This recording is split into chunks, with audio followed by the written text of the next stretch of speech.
ખાલી કાંઈ કરવાની જરૂર નથી, ફક્ત કદાચ માં માથે વિશ્વાસ રાખો ને એટલે માં તમારા કામ કરે ને કરે હો હે।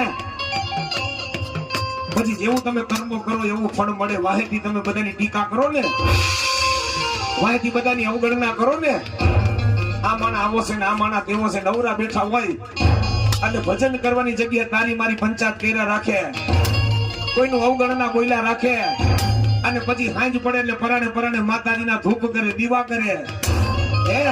પણ માં એમ નથી કહેતી બેટા, માં એમ નથી કહેતી કે 365 ની મારી ભક્તિ કર, પણ બેટા એકવાર તને ટાઈમ મળે ને તો હવાર હાંજ મારા નામનો એક દીવો કરજે।